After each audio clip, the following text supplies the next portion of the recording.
Hey, welcome to day one of your mobility reset. And I want to first thank you for taking the first step toward actually making a profound difference in your life by choosing a habit-based mobility system. So the first thing I want to go over is these guys. Now, what many people don't know is a huge percentage of your brain is actually dedicated toward motor control and sensory input of your hands. If you don't believe me, go ahead and check out the motor and sensory homunculus, and that'll give you a good insight of just how important these guys really are. So what I want to go over today is just a couple of simple exercises. So here's the easy way to remember it. I want you to remember to brush your joints and floss your nerves. So it's important to always brush and floss. So that's how we're going to approach this. First thing we're going to do is we're going to make a couple waves with the fingers. And if you can incorporate the wrist into that, even better. It's important whenever you're doing mobility training to try to think in straight lines before you do something more complicated like circles. So we're going to wave out, and then we're going to wave in, and then we're going to draw a figure eight. Now the really nice thing about these exercises is you can do them absolutely anywhere. Now this particular move is one of my absolute favorites because I want you to picture that you have to keep your wrists together. And what this is going to do is it's going to force you to maintain that tension. Now, one of the interesting things about mobility is a lot of people use the word incorrectly. Mobility is flexibility plus the ability to create torque. So if you can get to that position, let's say stretch like this, that's flexibility. But if you can get here and create some sort of tension multi-directionally, that means you have mobility. So we want to only focus on mobility primarily and not just be doing lots of stretching. So this move here, you're going to be pushing your wrists together. Imagine you're wearing a couple of wristbands and only the wristbands can touch, and that is the most surefire way to make this work.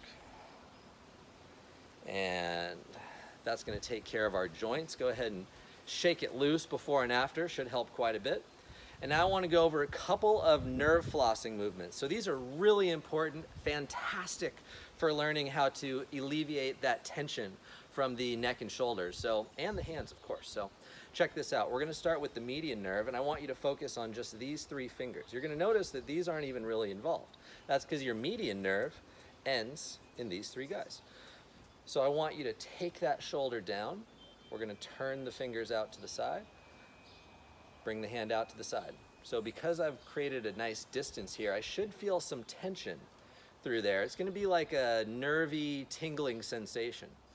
In order to enhance the stretch, you can tension it with the elbow, you can tension it with the wrist, or you can provide additional tension with the neck, or drawing a circle. The key is that you want to keep that pressure here. You want to keep that wrist extension, I should say. So that's how you're going to floss your median nerve.